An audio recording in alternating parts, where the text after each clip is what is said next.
As this bus moves forward, so do my dreams. Every mile bringing me closer to who I'm meant to be.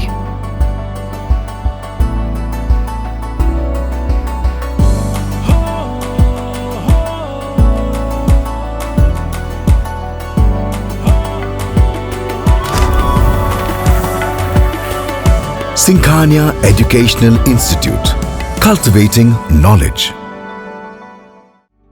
Refined oil और process जैसे unhealthy oils ने तो जैसे पूरे market पर कब्जा ही कर लिया है, मगर अब आप इसकी चिंता ना करें, क्योंकि आ गया है वंश कोल्हू का प्योर सरसों कच्ची घानी ऑयल। लकड़ी कोल्हू मेथड से तैयार, ये है नेचुरल और हेल्दी भी। वंश कोल्हू प्योर सरसों कच्ची घानी ऑयल के साथ। वंश कोल्हू, तेल सही मिलेगा यहीं।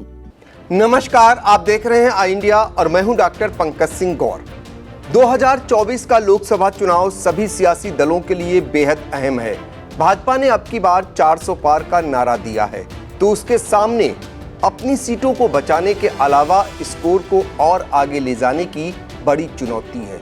दूसरी तरफ यूपी में सपा और कांग्रेस एक साथ आए हैं। इस गठबंधन के सामने भी खुद को साबित करना कम मुश्किल नहीं है। इनसे अलग बसपा सुप्रीमो मायावती ने एकला चलो का नारा दिया है। 2019 में बसपा के 10 सांसद जीते थे, इनमें से कई पाला बदल चुके हैं। बसपा के सामने भी अपने पुराने प्रदर्शन को दोहराना बड़ी चुनौती होगा। वैसे तो चुनावी समर के हर अखाड़े में हर पहलवान की साख दांव पर होती है, लेकिन यूपी के कोटे से केंद्रीय मंत्रियों के सामने साख बचाने का संकट कुछ बड़ा है। आइए सिलसिलेवार तरीके से इन मंत्रियों के बारे में बात करते हैं। पहला और सबसे बड़ा नाम देश के रक्षा मंत्री राजनाथ सिंह का है। लखनऊ सीट से 2 बार भारी मतों से जीतकर संसद पहुंचने के बाद राजनाथ सिंह तीसरी बार जनता की अदालत में हैं। लखनऊ सीट भाजपा का गढ़ मानी जाती है। 25 साल से भाजपा का भगवा यहां फहरा रहा है। इस बार रक्षा मंत्री को चुनौती देने के लिए लखनऊ मध्य सीट से सपा विधायक रविदास मेहरोत्रा इंडिया गठबंधन के प्रत्याशी हैं। सपा विधायक लखनऊ में काफी लोकप्रिय हैं। दूसरी तरफ राजनाथ सिंह भी वरिष्ठ नेता और सियासत के माहिर खिलाड़ी हैं। रविदास मेहरोत्रा के मुकाबले राजनाथ सिंह का कद काफी बड़ा है। यूपी की अमेठी सीट काफी चर्चा में है। कभी गांधी परिवार का गढ़ रही इस सीट पर केंद्रीय मंत्री स्मृति ईरानी तीसरी बार चुनाव मैदान में हैं। 2014 में राहुल गांधी से हारने के बाद 2019 में ईरानी ने राहुल गांधी को अमेठी के सियासी समर में पटकनी दे दी थी। सपा से गठबंधन में यह सीट कांग्रेस के पाले में है, लेकिन कांग्रेस से कौन चुनाव लड़ेगा यह अभी तक तय नहीं हो सका है। कहा जा रहा है कि संजय गांधी अस्पताल बंद कराने से लेकर कुछ अन्य स्थानीय कारणों के चलते स्मृति ईरानी के लिए इस बार भगवा फहराना उतना आसान नहीं होगा। तीसरा और बड़ा नाम एक और केंद्रीय मंत्री साध्वी निरंजन ज्योति का है, जो फतेहपुर सीट से तीसरी बार मैदान में है। 2014 और 2019 में कमल खिला चुकी साध्वी को मोदी सरकार के दूसरे कार्यकाल में केंद्रीय मंत्री बनाया गया था।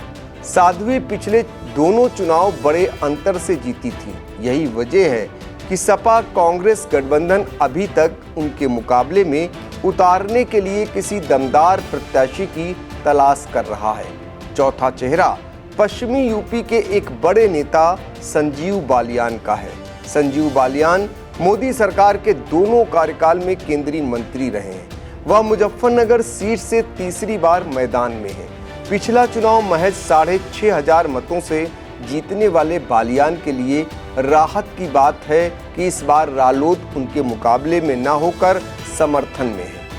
सपा कांग्रेस गठबंधन ने एक और बड़े स्थानीय नेता हरेंद्र मलिक को और बसपा ने दारा सिंह प्रजापति को टिकट दिया है। अब बात एक बहुचर्चित चेहरे की। एक और केंद्रीय मंत्री अजय मिश्रा टेनी लखीमपुर खीरी सीट से तीसरी बार ताल ठोंक रहे हैं।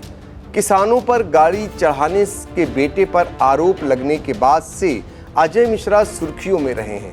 उन्हें पद से हटाने के लिए किसान आंदोलन का बिगुल फूंका गया, लेकिन भाजपा मजबूती से उनके साथ खड़ी रही। चर्चा है कि इस बार फिर यह मुद्दा गर्म हो सकता है। इस बार उनका मुकाबला गठबंधन प्रत्याशी उत्कर्ष वर्मा से है। बसपा ने अपने चेहरे को लेकर पत्ते नहीं खोले हैं। कहा जा रहा है कि खीरी सीट का चुनाव दिलचस्प होगा। सीतापुर जिले से जुड़ी मोहनलालगंज लोकसभा सीट पर 2 बार जीत दर्ज कर चुके कौशल किशोर केंद्रीय मंत्री हैं।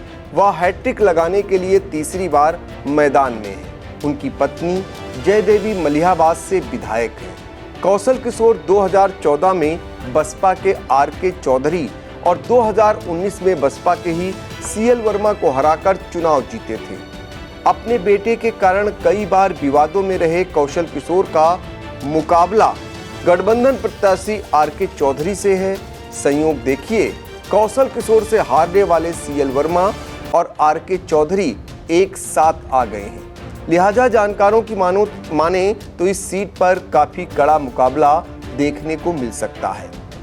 पुलिस सेवा से सियासी समर में उतरे एसपी सिंह बघेल यूपी की आगरा सीट से दूसरी बार ताल ठोक रहे हैं। वह 2019 का चुनाव भारी मतों से जीतने के बाद मोदी सरकार में मंत्री बने थे। बघेल सपा और बसपा से होकर भाजपा में आए हैं। इस सीट पर फिलहाल गठबंधन प्रत्याशी के नाम का ऐलान अभी तक नहीं हुआ है।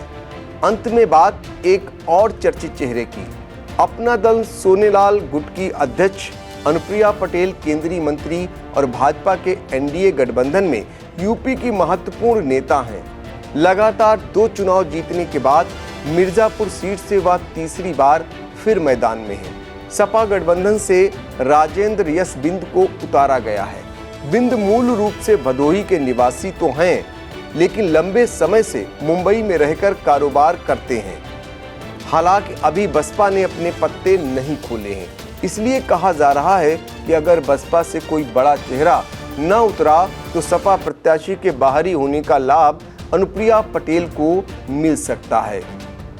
एक और चर्चा है कि अनुप्रिया की सगी बहन और अपना दल कमेरावादी की नेता पल्लवी पटेल भी मिर्जापुर सीट से उतरने का दावा कर रही हैं। अगर ऐसा होता है तो इस कुर्मी बाहुल सीट पर मुकाबला देखने वाला हो सकता है। एक और नाम चंदौली लोकसभा सीट से सांसद तथा केंद्रीय मंत्री डॉक्टर महेंद्र नाथ पांडे का है। पिछले 2 चुनाव जीत चुके महेंद्र नाथ पांडे तीसरी बार चुनाव मैदान में हैं। इंडिया गठबंधन ने उन्हें चुनौती देने की जिम्मेदारी बीरेन सिंह को सौंपी है। तो चुनाव से जुड़ी हुई हर एक खबर को देखने के लिए आप आई इंडिया देखते रहें। यदि आपने हमारे चैनल को सब्सक्राइब नहीं किया है तो जरूर कर लें, और हाँ, हमारी गुजारिश है आप कमेंट के जरिए हमें जरूर अपना सुझाव देते रहें। धन्यवाद।